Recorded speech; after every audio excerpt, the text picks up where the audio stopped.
Josh Liller, who is affiliated with the Jupiter Lighthouse folks. He's going to give us a presentation on Camp Murphy. And I'm going to turn it over to Josh. So a little background information. We're the Loxahatchee River Historical Society. That's who I work for. I'm the historian and collections manager. I've been there for over 10 years. LRHS has been around for over 50 years. We operate Jupiter Inlet Lighthouse and Museum, sort of like Historical Society of Martin County operates LA Museum and the House of Refuge. We are a nonprofit. We're dealing with some extra challenges of the governor vetoing grants for our operating funds, and as a cultural organization in Florida this last year, and our BLM, a Bureau of Land Management site partner, with the election results telling us that we probably will not be receiving our assistance agreement this year toward operating funds, so we have some extra challenges. But I do outreach like this. I'm going to have a really busy season coming up due to the 100th anniversary of not just Martin County, but also the town of Jupiter. So I have something like a dozen presentations between January and April. And of course, Camp Murphy has been in the news just recently with the whole thing with Jonathan Dickinson State Park and the derelict abandoned army camp that they wanted to bulldoze. So that's one of the reasons it's all the better that it's the presentation is the forgotten history, because it's not even at the park, there's not a whole lot of, there's a little bit of interpretation, but not a lot. In many cases, it has kind of faded from the local memory. I do hope that this will be the title of a book I will write in the future. And these are the Signal Corps insignia flags for anyone who doesn't know. So first off, what is, if it's the Southern Signal Corps School, what are the other Signal Corps schools during World War II? There's an Eastern Signal Corps School, and that's originally, it's just one Signal Corps school up in Fort Monmouth, New Jersey. They remained as the officer candidate school for people in the Signal Corps, but they realized quickly at the beginning of the war, they're going to need to massively expand the whole Army, including the Signal Corps, especially this newfangled technology of radar. And one of the challenges is December in New Jersey is not the real time you want to be climbing an antenna outside. So perhaps somewhere with better year-round weather would be a good place for that, which leads to the selection of Camp Murphy for the Southern Signal Corps School, focused on radar maintenance. And I'll get a little bit into exactly what the difference radar maintenance versus just radar, and then they would also get some heavy signal construction battalions later in the war. There will also be a Midwestern and Central School out in Camp Crowder, Missouri, and out in California, another Signal Corps school training people specifically for the Pacific Theater, which has not just extra climatological difficulties of the South Pacific compared to Europe and North Africa, probably some preparing them to deal with more fanatical Japanese resistance out there as well. So the Army Signal Corps is started back during the Civil War. A little bit after that, radio was developed. They figured out that they can bounce radio waves off of things. Their radio waves can be naturally occurring as well as artificially generated. Marconi gets the first patent. People to this day are still fighting over who really invented radio. Army Signal Corps develops a lab at Fort Monmouth to start developing their own equipment for the Army. Usually it has the prefix SCRs for Signal Corps Radio.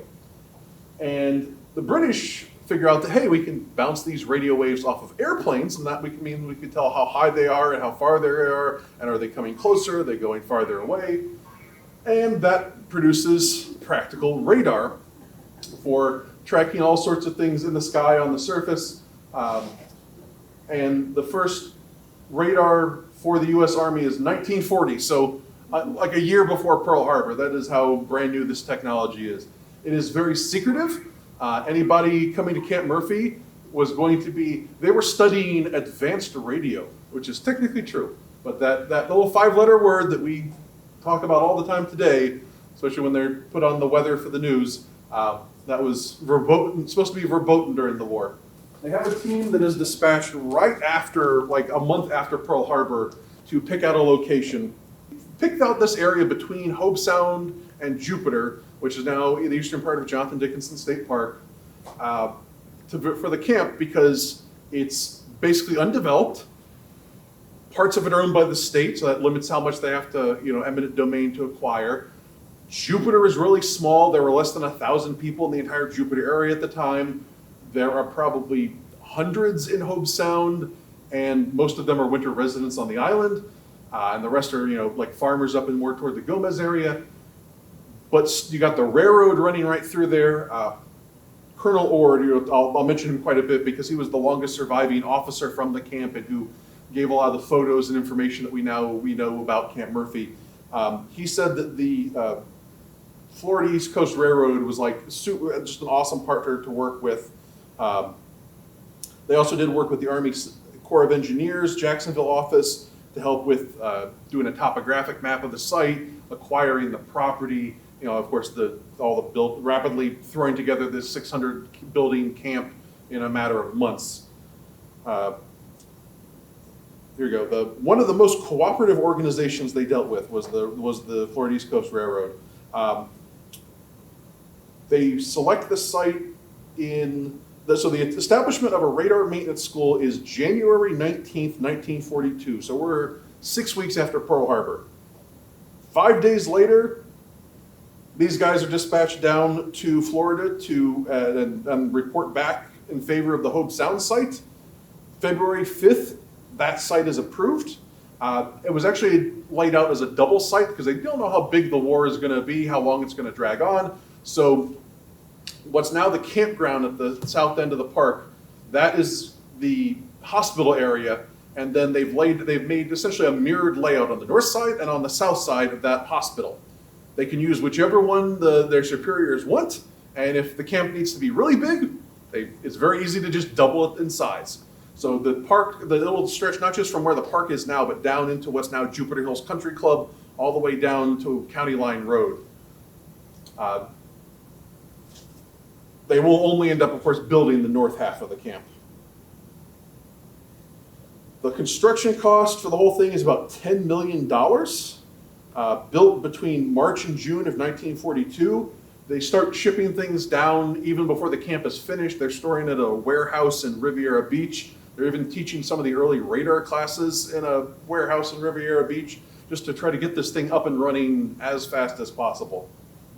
The dedication, so actually jumping ahead of myself. So this is a map of all the property owners. You can see there's some very large property owners, a lot of much smaller property owners here along the road area, because US 1 is here, but it's a 2-lane road at this point.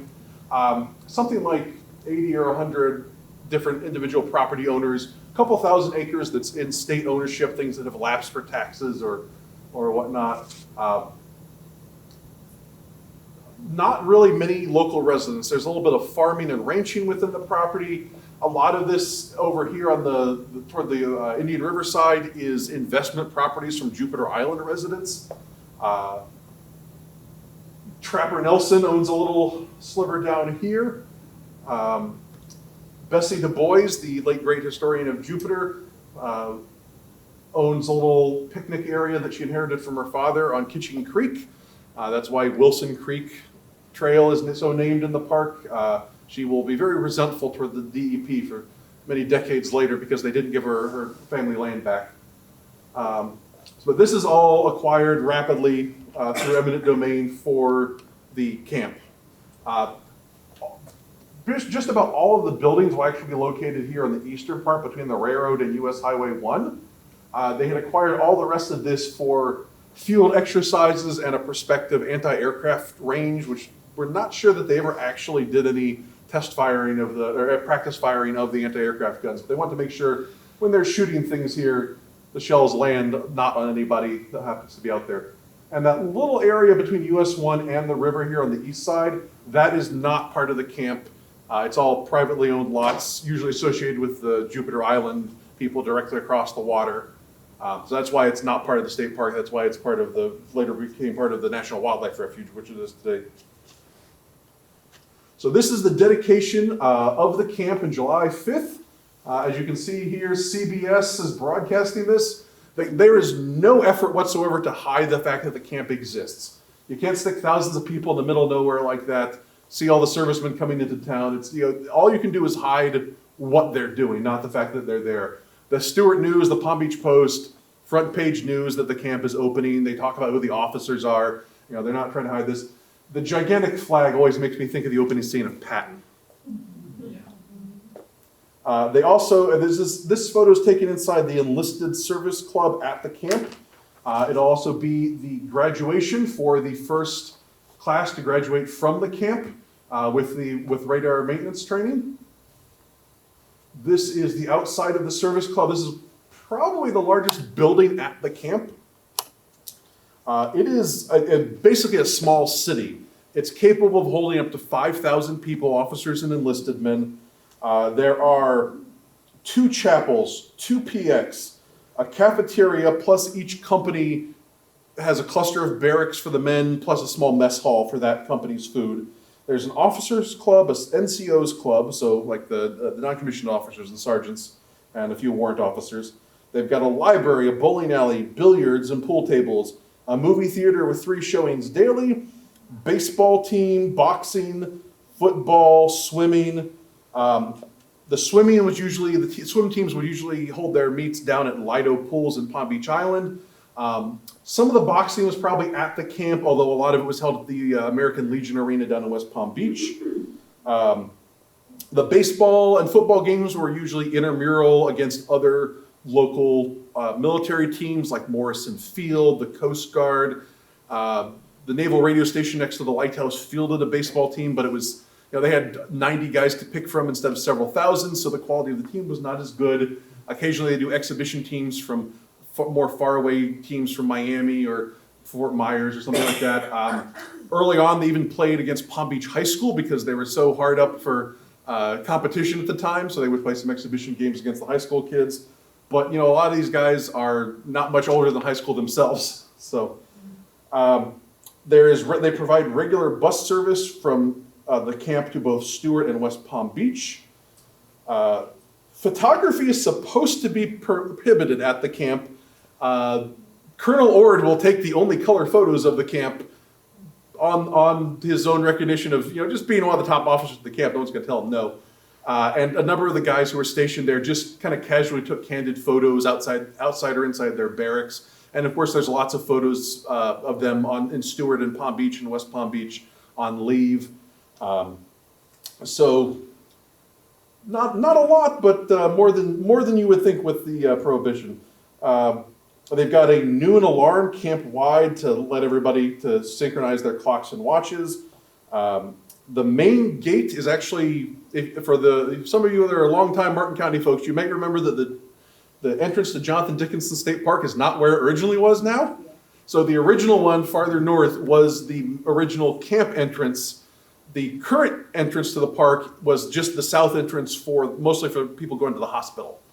And then Old Dixie Highway, which ran right along the railroad, had a gate at either end. The south gate was permanently closed. North gate was permanently closed. South gate was open only daytime hours. The other 2 gates were 24/7. But the Old Dixie Highway will never reopen. It's closed during the duration of the camp. And then when the state park comes in, they permanently leave it shut. Although the asphalt is still there from pre-war days in some of it. Besides the people running, here to do instructions, to do infrastructure and support, the students are warned, don't get too comfortable. You flunk out, you fail a course, you get low grades, or as soon as you finish your school, we're gonna shuffle you out of here ASAP. You could be shipped out in 24 hours notice. So they really tried to discourage the students from living off base, from trying to bring their families down here to the area. It was really tight housing during the war. So it's like, don't even bother. So here is a map giving you kind of a layout. So north is on this end. You've got the railroad down here, US 1 here. A lot of these roads or former roads within Jonathan Dickinson to this day are the original Camp Murphy roads. So you come in nowadays here, the hospital is now the campground. You come up the old Park Road. Hope Mountain Tower is up here.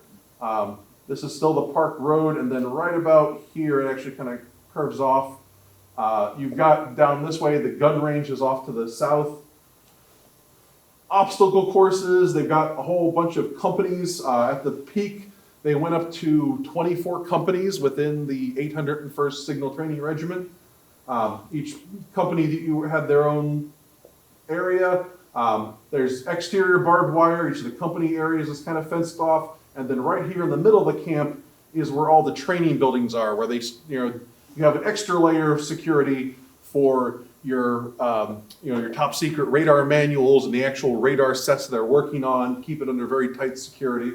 You've got a whole railroad spur here on the side for unloading freight, the equipment, the supplies, everything you need to keep a camp running. Coal for the, occasionally it does get a little chilly in the winters. And they're uninsulated barracks, as we'll see. So if we have a cold snap, they were going to get very cold. And of course, during the summer, they got very hot. One of the most consistent things people writing about in their letters is how much they enjoyed going to the beach at Jupiter Island, especially because a lot of these are like guys from the Midwest who've never seen a beach before. But also people complain about how darn hot it is.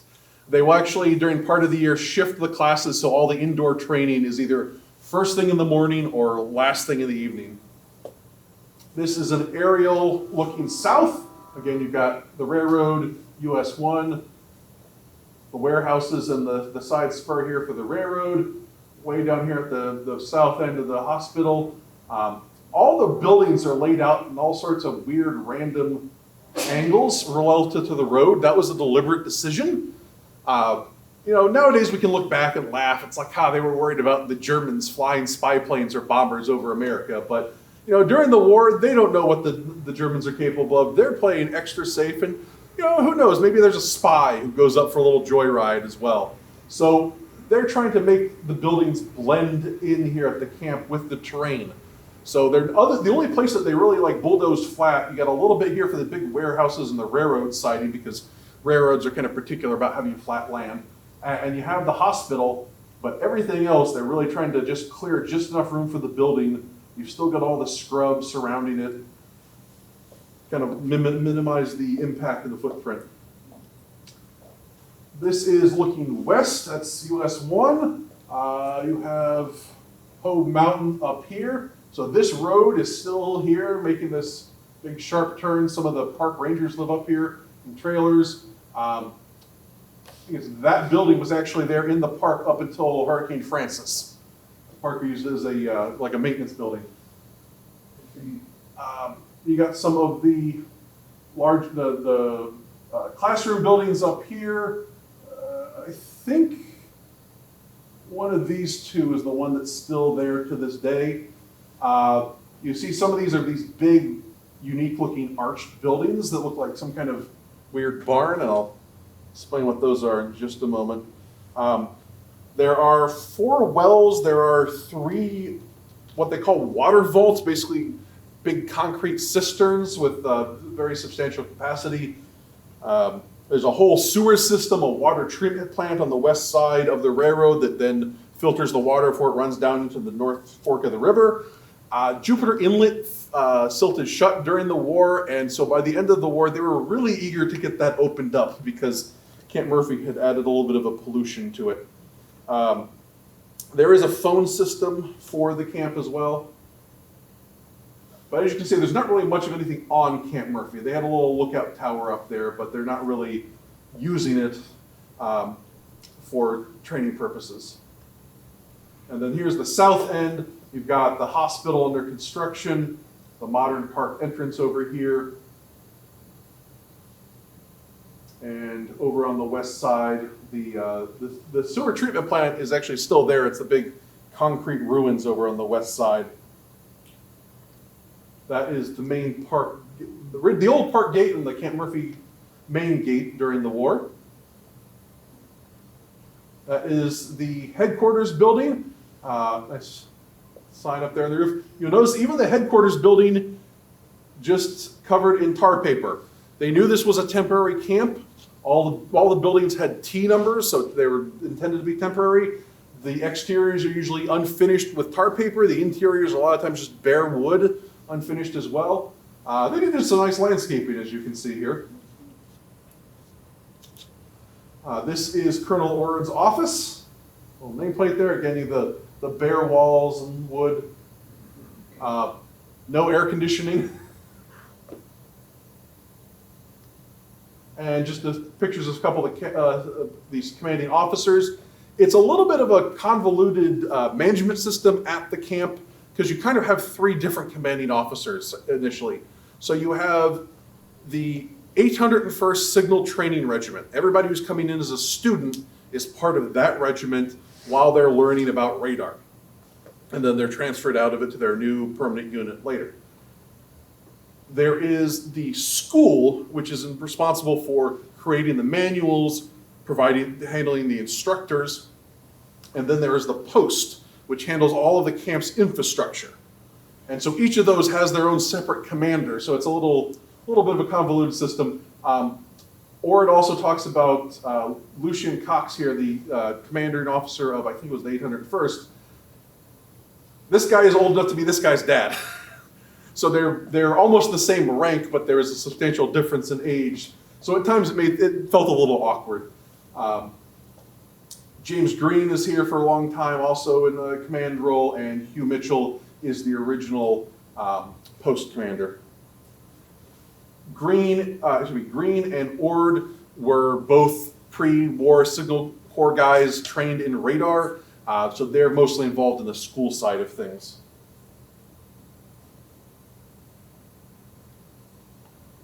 This is looking south from Hogue Mountain. You've got the two-story classroom buildings here.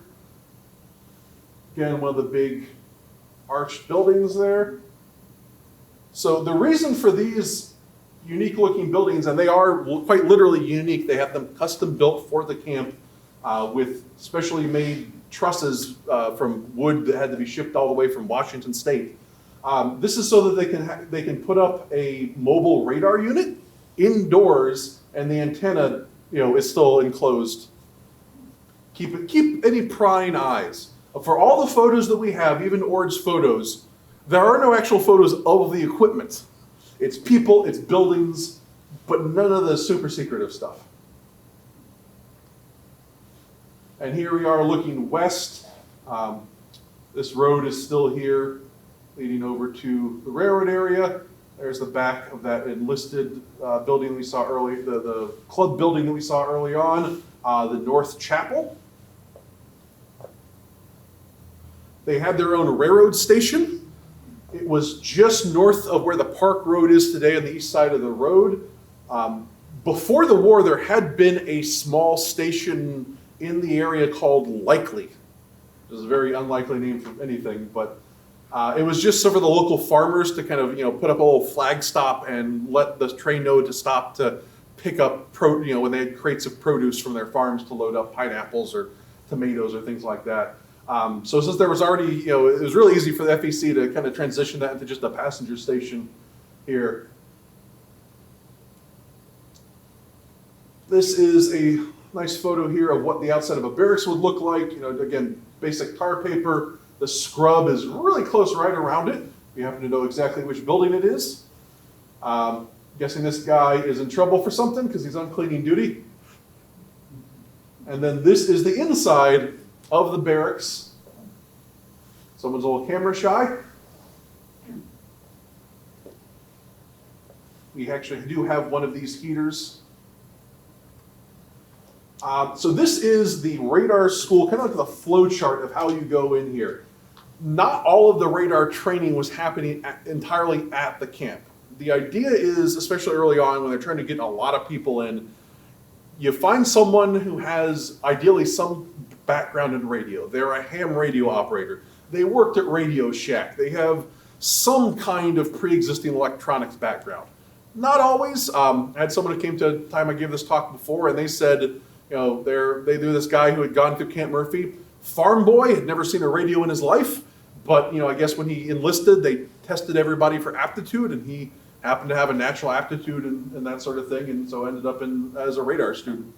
So you send them to a training system, oftentimes at a university or some other place than Camp Murphy for your initial, a series of courses to just make sure you're understanding how radio works, the elements and fundamentals of radio as a technology.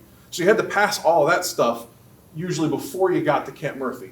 You get to Camp Murphy, they run you through a refresher course just to make sure your previous training was up to snuff.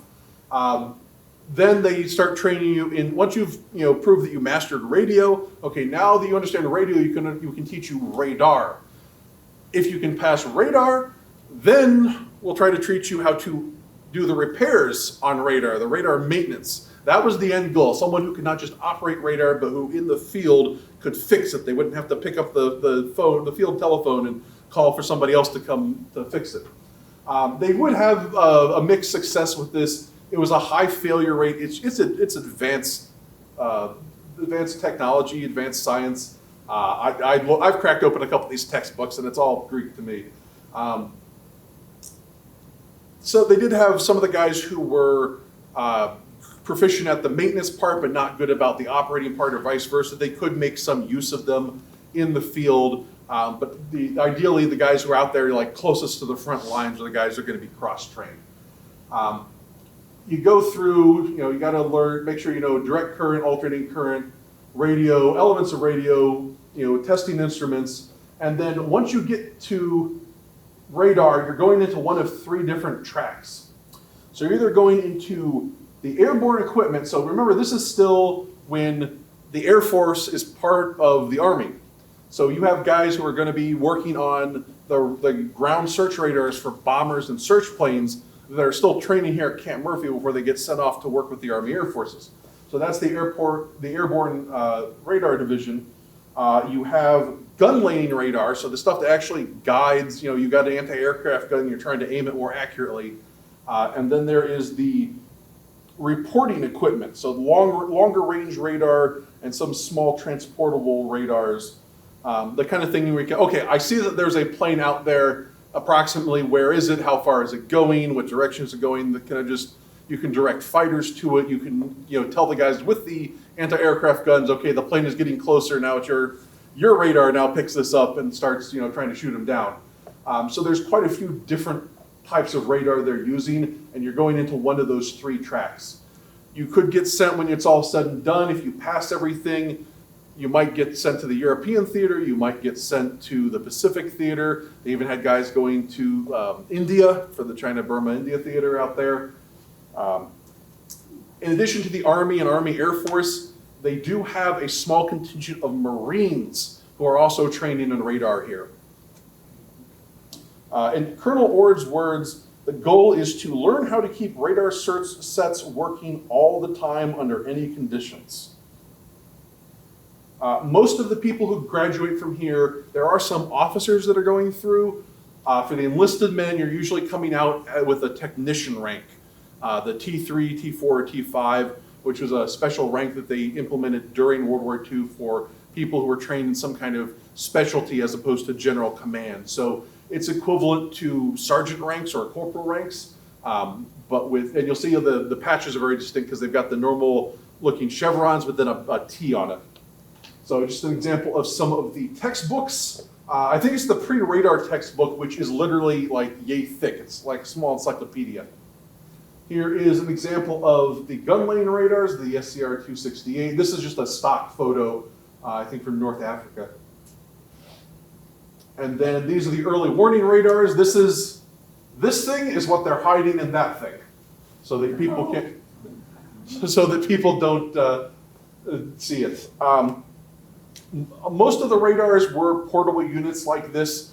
There were, especially stateside, or Panama or Hawaii, there are fixed radar sets as well. So at that point, some of the guys who are maintenance skilled, for example, could be put into units that are responsible for climbing up in the rigging and working on these big permanent antennas. This is the airborne radar, or airborne equipment division. You can see they actually have a fuselage, no engines. It's not flying. It didn't fly in or out, but a whole airplane here. Because if you're going to be working on the plane, you need to be able to physically pull the radar equipment out or work on it while it's still there. And again, not a lot of room here. You got right behind their training area is the scrub. So this is the Heavy Signal Construction Battalion training. Later in the war, 1944, they've got a good number of radar guys. So they're still doing some radar training, but it's scaled down. But they realize, we're going to be invading Europe pretty soon. The infrastructure there is going to be trashed.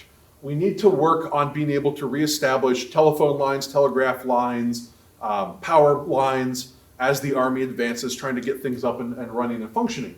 So we need heavy signal corps construction battalions who are to do this. So they get 5 of these battalions and send them to Camp Murphy for retraining. None of them are previously intended to be construction battalions. They did some of their they would basically put up poles, take them back down, practice climbing them, stringing the wires, things like that. A lot of the work was on the west side of the railroad.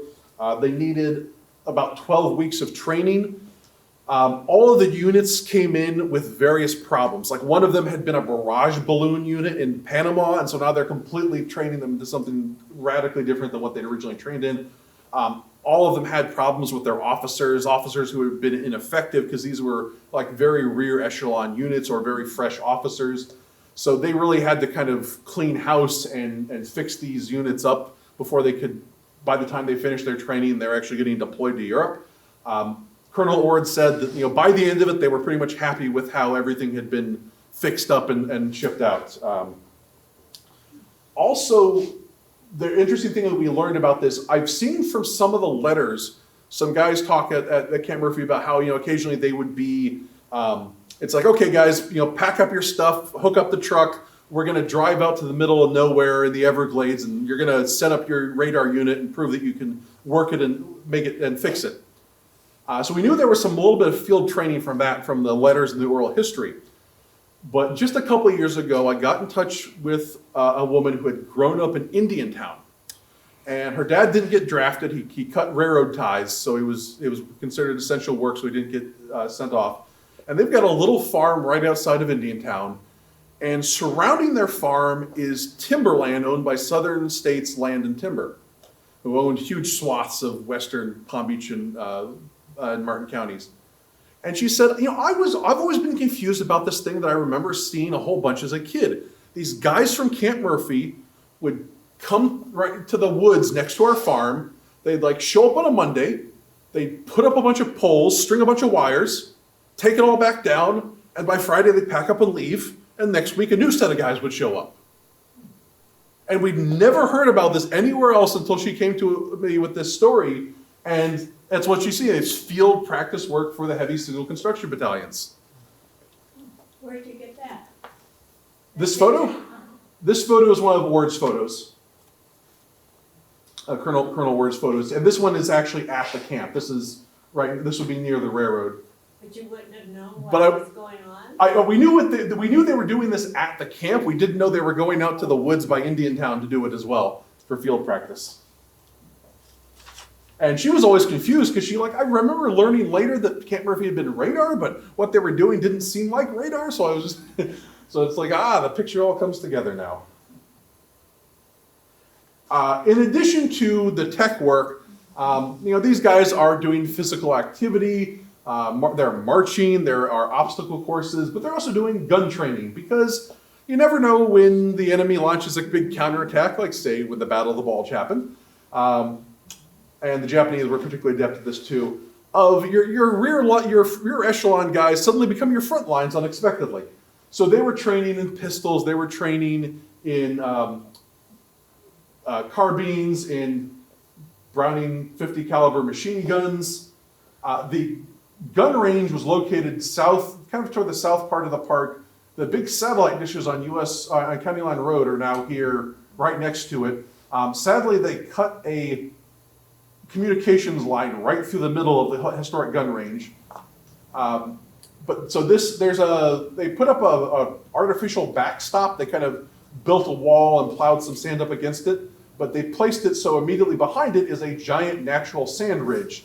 So anything that goes through or over the actual place they're aiming is going to hit a giant wall of sand and not go anywhere. So if you ever hear people talking about going down to the old Camp Murphy and collecting bullets or something, they're usually talking about The Machine Gun Hill is the nickname for this. Now we're looking downrange, all the numbered targets that they're shooting at. And you've got 3 different lines of firing for pistols versus rifles and carbines versus the machine guns. Are they shooting toward us? Well, this is the direction you're shooting at the hill. So the targets down here they're numbered so you can tell who's hitting what, unless somebody's aim is really bad. They also did infiltration course here, so they're setting off simulated landmines. They're going to be shooting machine guns over these guys' heads, kind of like they do in basic training a lot of times now, crawling under wire just to really have these guys properly trained. And also, they were finding as the war went on that they have all these specially trained guys, and the casualties that are very disproportionately amongst the infantrymen. So sometimes you find that you have a surplus of guys who are not infantrymen. That congratulations, guys, now you're infantrymen. So they wanted to make sure they were very well prepared. They also set up an obstacle course. There are actually 2 obstacle courses, one for the enlisted men and one for the officers. So they did have, they've got quite a lot of various obstacles, kind of like, again, how you'd run through on basic training nowadays. If you ever see, movies about guys going through basic training in a Hollywood movie, climbing over the walls and everything like that. This is the guy who set the course record here. They did experiment a little bit with radar, and while they're mostly working on anti-air radar, they did set up radar somewhere at one radar unit somewhere at the camp, probably like the east side of Hobe Mountain or thereabouts, and they experimented with using that radar to track surface targets out there off the coast, ships going by. According to Colonel Orr, they did think that they were, some of the stuff that they reported back to Gulf Sea Frontier headquarters might have been submarines, but they don't know that they necessarily got anybody sunk because of it. But they did experiment with that. There were a lot of civilians, usually pre-existing people who are already living in the area from Stuart, Hobe Sound, Jupiter, West Palm Beach that are working at the camp. This is the engineering department. One of these ladies here in the first row is V. Chambers, the longtime Hobe Sound citizen of note. John Du Bois is the really tall guy here in the back, Bessie Du Bois's husband. They ran Du Bois Fishing Camp and the park down there in Jupiter when it was a private park back in the 30s. Bessie at the time ran a restaurant. She had to close it because of the war, but she'd get up early every morning to bake pies for the Army. And then when John went into work at the camp, he'd take the pies with him, and the Army was buying pies so they could have fresh baked goods at the camp for the soldiers. Some of their kids also worked as various civilian roles at the camp. One of their daughters was very attractive young lady, very popular with the men. I think she said that she had like a dozen marriage proposals over the course of the war. Mind you, I don't think she was 18 yet even. She turned a lot of these guys down, and we did have this verified, a small cache of letters from Camp Murphy showed up on eBay a couple years ago, and one of the letters, the guy talks about how he's dating this lovely young lady from a local family, and then the next letter is, I'm typing this from from my girlfriend's parents' house on their typewriter, and so it was Barry and Du Bois. So it was her. This guy was kind of proving that just this lady was very popular and getting quite a lot of dates. But she did not marry him. She finally ended up marrying a Marine after the war that she had met at Camp Murphy. This is the supply depot, the supply department. It's segregation in World War II, so even in the group photos, they've segregated them. For the longest time, as far as we knew, there were black civilian workers at the camp, usually doing labor, unskilled labor. But we thought that there were no black soldiers whatsoever at the camp. Going through a cache of copies of orders from one of the officers at the camp, it has turned out that, in fact, there were some black soldiers who did go through radar training. And it's not absolutely no question about it, because in the parlance of the day, when they say, oh, so-and-so has completed their radar maintenance course, and it's their name and then parentheses colored. So not any possible mistaking it. And it's only come out, I've only in that cache of orders came across like 4 guys, and sadly they all have like very generic sounding names, no middle names, so trying to track down, who they were, where they were from. All I have is a name and a serial number. It'd be very difficult to do, but it's a surprising discovery that opens up more questions, many more questions than I had answers. Because Army units, with very few exceptions, the U.S. Army was completely segregated regiments during the war. This is a sewing circle. A lot of these guys are just like I went to college, and there's some of these freshmen in college. It's like, I've never done laundry. How do I run a washing machine? These guys are fresh out of, getting drafted in 18 or 19 in many cases, and they got a tear in their uniform. They got a new rank, to put on their uniform, their shoulder. They've got a new insignia or something, and it's like, hey, I need some help doing that. I've never touched a needle in my life. So some of the local women who helped out in sewing circles at the camp. And you can see this is actually in one of the camp buildings. Reduce the shadows in the background. You can see some of the background area. The Jupiter Island Club was the officers' canteen during the war. Joseph Reed became the special services officer for Camp Murphy, so he was in charge of a lot of the R&R, and he basically he was the head of the Hobe Sound Company. He had a lot of sway with the mostly winter residents on the island, and he said, guys, support the war effort. Stay home for a couple of years, and save that gasoline save your ration cards for your gasoline to travel down to your winter estate. Leave these homes open. In fact, do a solid to the men at Camp Murphy. Rent out your estates to the officers stationed at the camp who don't have family housing at the camp. And only charge them rent based on their rank, so that it's relative to their pay they're getting. So you had people like Colonel Ord living at these Jupiter Island estates for a couple of years during the war, and probably for just about all of them, by far the nicest place they ever got to live. They set up a separate enlisted men's canteen called the Jupiter Island Umbrella. Again, a little temporary building a little bit down the beach from the Jupiter Island Club. Here is the enlisted men's beach. Basketball, volleyball, and again, a lot of these guys just head over heels to see the beach because they've never seen one before in their life. And many of them didn't know how to swim, so the Ford estate on the island, the pool was used to teach the men how to swim. So they didn't drown when they were out there on the beach, but also if you're getting shipped out somewhere, if the ship gets torpedoed or something like that, you're on a transport plane that has to go down, that you might have a chance not to drown. So the camp produces a newspaper for almost the entire run of the camp.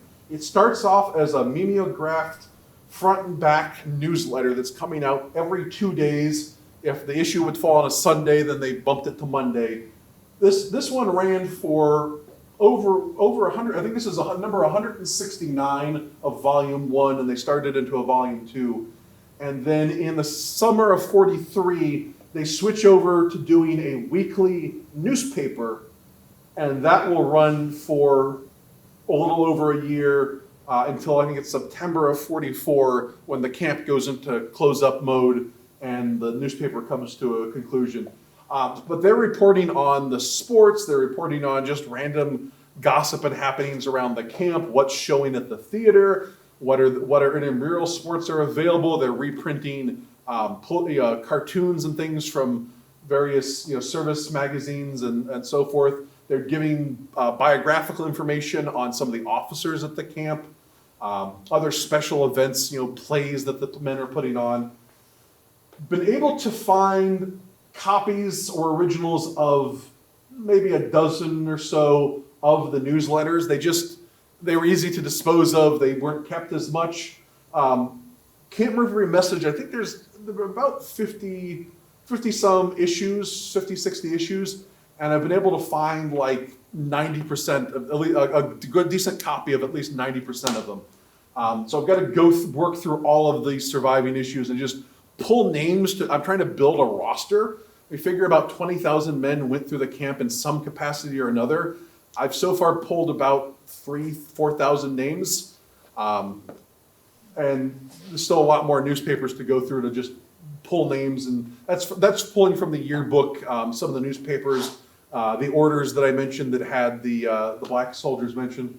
So just slowly accumulating just a roster of these guys, but also just gathering information. One of the best stories I have seen a clip of out of Camp Murphy is Trapper Nelson is not feeling well today because he only ate half of a pie instead of a full pie at mess. Vince Nelson, Trapper Nelson, he is drafted early in the war, May of '42. He goes through basic training up at Camp Blanding. He is sent for aviation mechanics school out of Keesler Air Force Base in Mississippi. He gets injured there. Joseph Reed pulls some strings, gets Trapper transferred to Camp Murphy. He's on the security detail, but particularly he is pest control. Because all the snakes and the scorpions and other creepy crawlies that again, these are a lot of city boys coming down here. They've never seen these things. They are scary, getting into the barracks and everything. And literally, of all the things Trapper Nelson could have done to help the war effort, providing security and pest control at Camp Murphy, literally in his backyard, was the best use of his skills and abilities. So, and he was quite happy to be able to check on his camp and things like that. So September '44, the school starts closing down. They're completely closed as of November. The Army, though, has some idea on how this camp can be used. So because of the wartime shortages of manpower, it's harvest time at the farms. Who's going to harvest the crops? All the farm boys are in the Army. We need more people. We've got women working on the assembly lines, but in some cases it's still not enough. We need more people. So they start bringing in visa workers. They start bringing in foreign workers, mostly from the Caribbean, and they're getting like 90-day work visas for production, or especially harvest time. They're coming from all sorts of places around the Caribbean. They come, they do their work. Okay, it's now time to send these guys back to their home country. Whoops, we're kind of short on shipping right now as the war is getting near its climax here in 1945. And we're trying to bring, the war is wrapping up. We're even trying to, when the war ends in Europe, we're trying to bring people back from Europe or send them to the Pacific. How are we going to get all these people back home? Let's stick them in the camp. They can just, chill there until we have enough shipping to send them back to their home country. So at one point, this camp is designed for up to 5,000 soldiers. At the peak in 1945, they have 4,000 laborers here at the camp, not doing labor, just cooling their heels. And much as the soldiers, you had to keep them busy to keep them out of trouble, you have the same problem with the laborers, and you don't really have obstacle courses and gun ranges and calisthenics and marching to keep these guys occupied. So they have some tensions and not getting along well. Plus, these guys are very anxious to get back home. There's even some kind of international rivalries. You've got guys from the Bahamas, Jamaica, Barbados, Honduras. Not all of these nationalities necessarily get along. Sometimes there's some ill feeling between them. So there are some, riots. There are some buildings burned by the people. Things kind of are cooled down, although the War Food Administration, War Manpower Commission that was handling things here, they are basically reprimanded by the government for not providing adequate stuff to keep these guys busy, and actually just not giving them, decent food, decent lodging, taking care of things properly, and also not enough security. And also no custodial services or garbage pickup. So they get criticized for that. So once that 1945 is done, all the laborers have finally been shipped back out. Now the Army's like, okay, this is one of countless training camps around Florida, around the country. we don't need it anymore. In fact, this one was built temporary, so we knew we wouldn't need it in the long term. We can have a fire sale. They do give away some of the buildings to various charitable organizations, government organizations, and then they auction everything else off that can be moved. At one point I was in the National Archives in Atlanta and I found a lot of great information on disposal of some of the buildings. And then I got to the boxes of the auctions. And it's got every single bid ticket in there, whether they won or not. So it's office box after office box of all these bid tickets. So like, I don't want to find out that badly. It's a little too much work. So one of the two chapels are both sold off, barged away. One becomes the St. Joseph Catholic Church on East Ocean Boulevard. It'll be destroyed by a fire in 1961. The other one goes to Fort Pierce as a Baptist church. It'll be around until 92 when it burns down as well. Some of the buildings went to Palm Beach County, Martin County, and St. Lucie County schools. There were 5 of them that used to be behind Stuart High School. I think the last one got demolished just a couple of years ago. When I was putting this together and I found out about some of the buildings going to the school, I went to Google Maps and I'm looking around at the buildings there behind the old high school and Stuart Middle School, and I'm like, oh, this is one of the Camp Murphy buildings. I recognize it. And I go down to Street View and the building's gone. So it had just very recently been destroyed. The Palm Beach County Crippled Children's Society Clinic got one. Some of them were used to make a prison stockade for low-risk convict labor in Palm Beach County. The sewage disposal plant got sent to Miami, or the University of Miami. Several municipalities got buildings. The Florida Sanitarium and Hospital got some. Whitaker Boatworks bought the PX. It is still in use today there as their main building, although it's really hard to see from the street. They've got another building that's kind of partly in front of it. But if you read Kurt Whitaker's book, he does talk about it in there. Morrison Field got some of the buildings to expand down there. I don't think any of them are still down there left at PBIA anymore, though. The U.S. Navy took some. The Joint Army-Navy Experimental and Testing Board took a bunch of the old barracks, presumably to be blown up for testing purposes.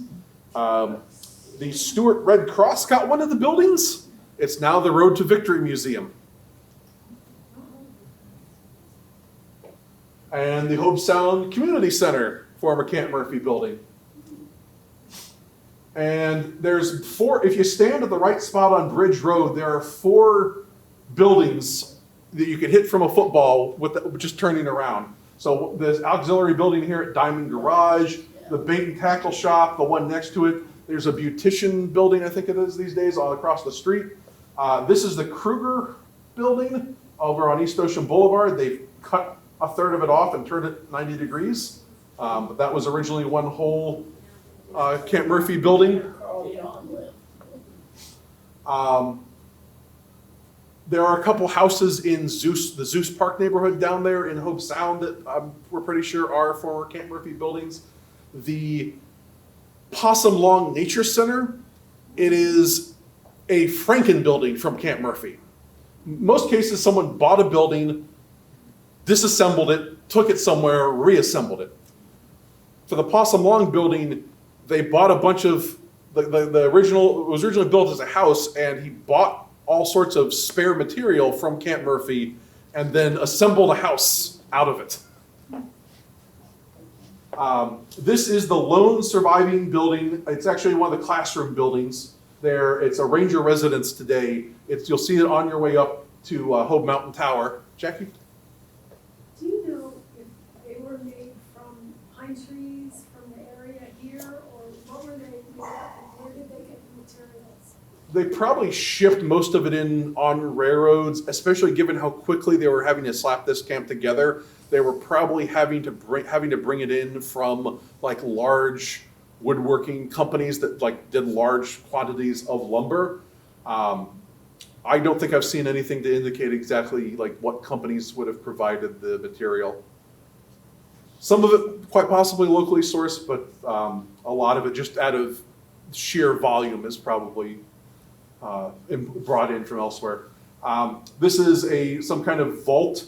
There's the concrete foundations are what usually remains. The barracks were really easy to remove because they just had like little footers, kind of like your house would sit on.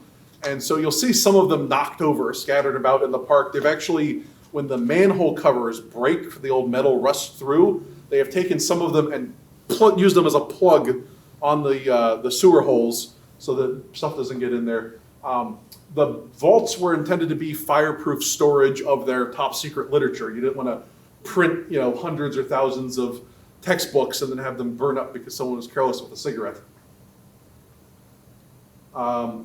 This is some more. This is there's one of the foundations, the footers for one of the barracks buildings that was used as a plug for one of the manhole covers. The whole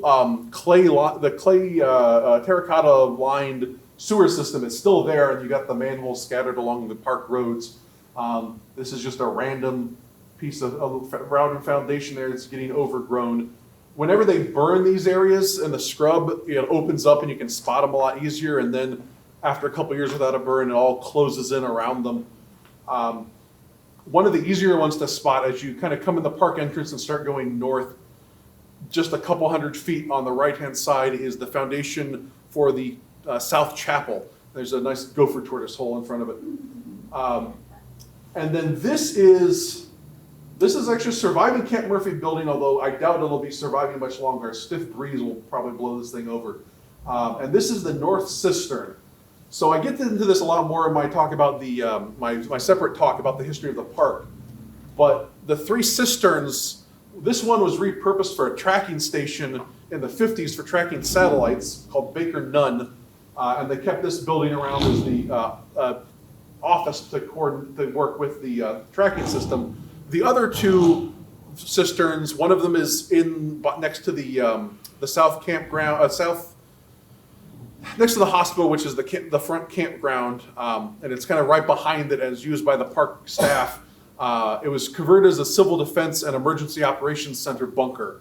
And then when they didn't need any more for EOC, they handed it over to the Park Service. And then Bunker Hill at the bike trails is the center cistern, and they tested that out like once as a civil defense shelter and then never used it again.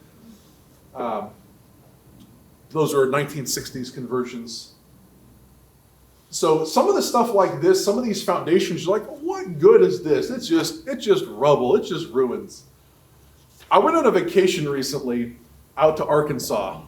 There is a state park there that was built by the Civilian Conservation Corps. They used the ruins of the camp to interpret the camp. I went to another CCC camp that had like all the foundations there that again, you'll walk through there and there's signs explaining what the buildings were. I went to Fort Smith National Historic Site where they've actually, some of the buildings that had burned down, they've rebuilt the footer of the building to interpret the history of that building. I went to a former coal town up in Kentucky on a previous vacation where instead of building whole buildings for interpretive purposes, they build like a metal framework, like it's a skeleton of a building, but it gives you a sense of how tall and how wide it was.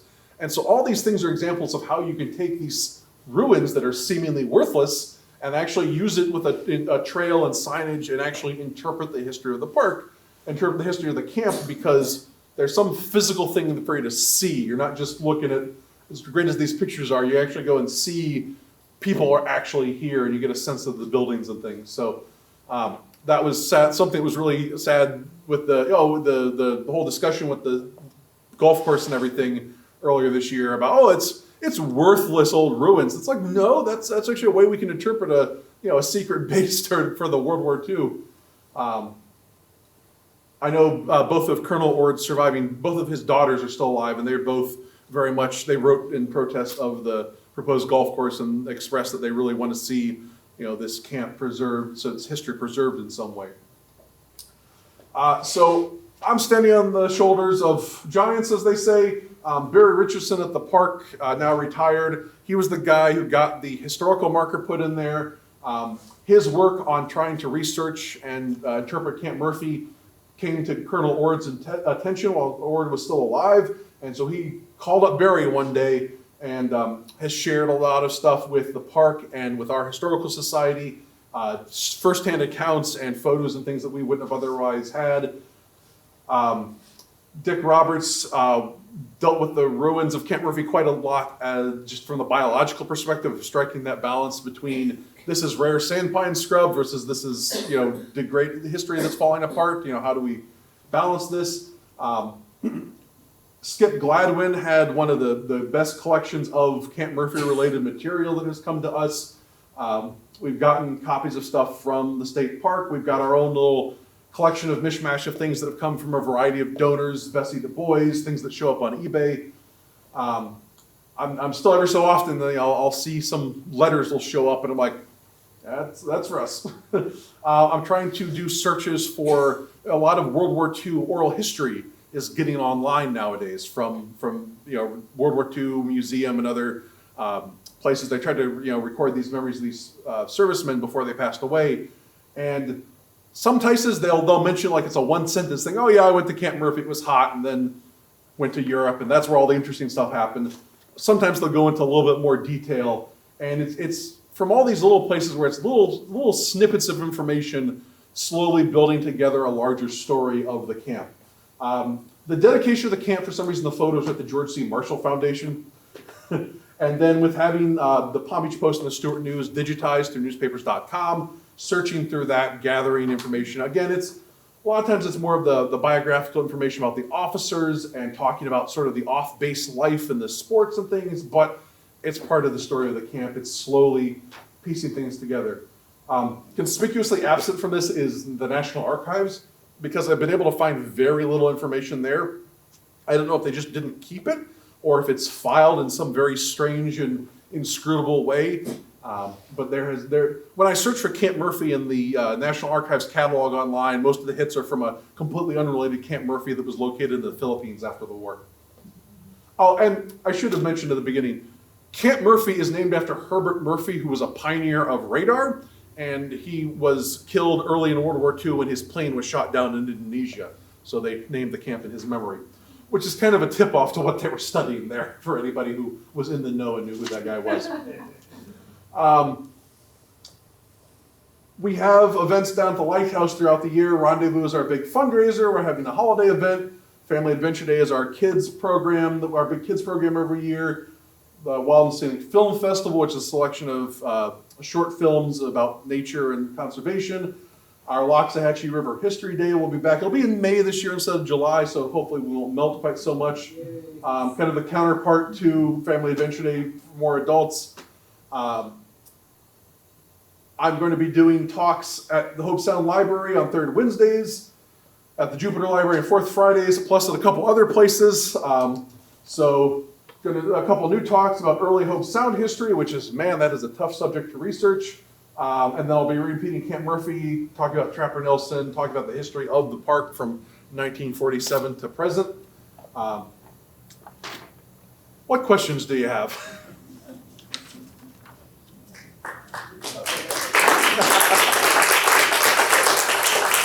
Yes, sir. The relationship between this camp and Witham Field? Witham Field was, it probably predates the war, and then during the war it was used as a naval air station. So about the only correlation was that they liked having the airfield in Stuart, and also they knew that the Army was setting up a bomber training base in Boca Raton, which is now FAU. And one runway from it is now the Boca Raton Airport. And Morrison Field, which is now PBIA, was also there. So they knew there were going to be a lot of planes flying around during the war for the guys on the radar to track. So that was one of the advantages of being located here. Yes, Jackie? Did Mr. Nat Reed have anything to do with what happened after the war? I know that's not your topic, but I think it's interesting. So once the war is over and it's like, what do we do with all this land? Are we going to give it back to the people we got it from, or are we just going to put it all up? We're going to divide it up neatly and put it on the auction block once we get all the buildings out of here. What are we going to do with all this? And there were a couple people. Edwin Menninger takes credit, the editor of the Stuart News. Permelia Reed and Joseph and Nat Reed, I'm sure, completely agreeing with her. They were very strongly of the opinion that, you know what? we see what's going to happen here after World War II in Florida. We see there's going to be a lot of development. This looks like it could be prime real estate. Let's not have it get developed. Let's have it become a state park. That was something that had been looked at before the war, and the cost was just considered too high to acquire it, so it was tabled. They're like, this is a good idea. Don't give us our land back. Just sell it to the state instead. And so through influential people like the Reeds and Menninger, the state bought Camp Murphy from the federal government. And that's how it became the state park. They were originally going to call it Jupiter State Park. Edwin Menninger, because Jonathan Dickinson's journal had come out recently, the famous 1945 Andrews edition, brought it back to kind of public knowledge. And Menninger was very touched by the moving deliverance story of Dickinson.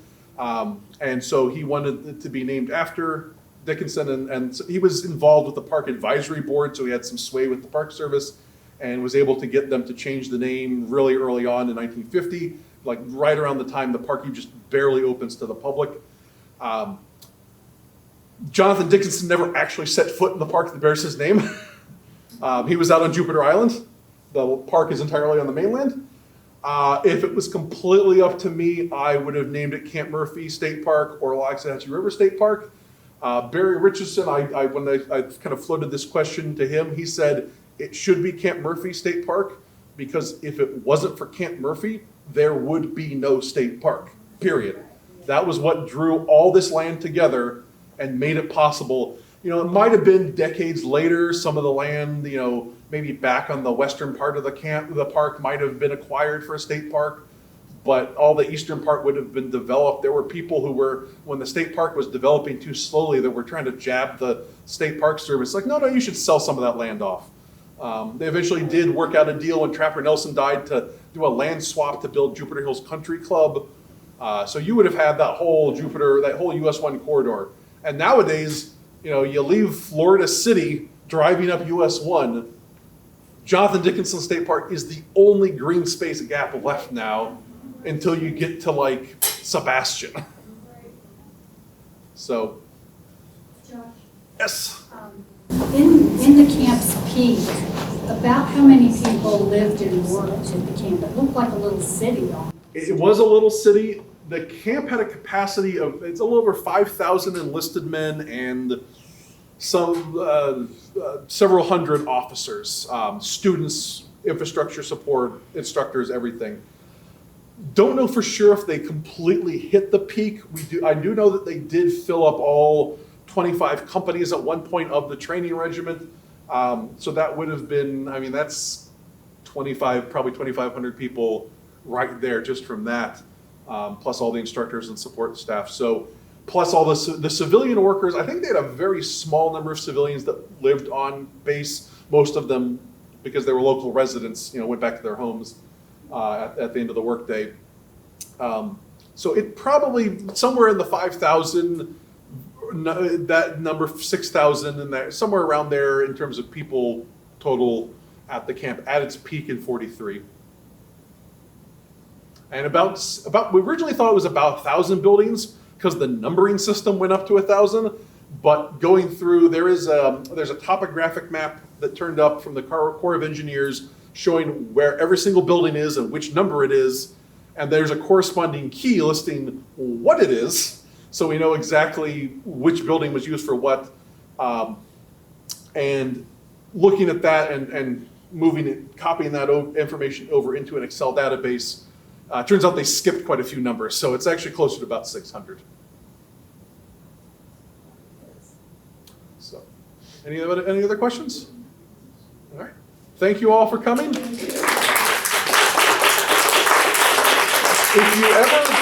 If you ever hear about anyone that has any kind of connection to Camp Murphy, I've already talked to one person tonight, even if it's just a little bit, if it's a name, it's the faint little story you heard one time, those little pieces, because it's not like the lighthouse. For the lighthouse, I want to research the lighthouse. I go to the National Archives, I pull up every official piece of correspondence for the lighthouse for 75 years. I can put that story together really easy. Camp Murphy's story, it's a lot of taking small pieces and assembling a much larger skeleton out of those tiny pieces. So every little bit really helps, and especially putting together that roster, because as far as I know, there are no official rosters. It's going to be a project to build that from newspaper mentions in the yearbook and everything else. So I gave you that scrapbook of the Queen. yes, and And we have a relative right here. Judy, wasn't she your relative? That- I can't remember her name. Lillian Rudd? So proud. Was it Lillian Rudd? Yeah. Yes. No, she wasn't. But yes, thank you for sharing that. Yeah, but she's not. I thought. And sadly, a lot of the photos, like that slideshow at the beginning that I showed, most of the people in those photos, for the most part, we don't know who they are. We know they're at Camp Murphy, but in many cases, the names, until we get some fancy facial recognition software, and then all the museums will have many mysteries solved. Was it the military that built all these buildings? It was mostly the Corps of Engineers. I'm sure they contracted, especially some of the more basic stuff, out to local contractors to just get the job done quickly and cheaply. I'm sure any kind of, like, for example, the training stuff, all the classrooms and especially the special arch roof buildings, like all that's the really special infrastructure. That was, I'm sure, going to be done specifically by Army guys, so nobody on the outside knew what was up. And they, for the most part, they did have a few like custom built buildings, like the recreation building probably, but a lot of the barracks and the mess halls, a lot of just the basic buildings that made up the bulk of the camp were stock designs. In fact, they were so commonplace Army designs that I was at. I saw an exhibit about the Civilian Conservation Corps, and they had a picture of a CCC camp's barracks, and I'm like, that's exactly the same type of barracks at Camp Murphy. So, very, very much of an era. Thank you all for coming. Josh, thank you for coming and sharing. Thank you especially for preserving this information. You know, Camp Murphy, if I'm not mistaken, was a military facility for like 5 years. So active for about 2.5 years, and then a couple more years to disassemble it. Yeah. Just a little piece of history, a little blip of time in the scheme of things.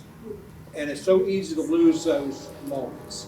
And very representative of a much larger story of not just the scale of mobilization for World War II, but also for the amount of training that went on here in Florida because it was good climate year round. Thank you for being here, and thank you for all you're doing to preserve that history. Happy to do it.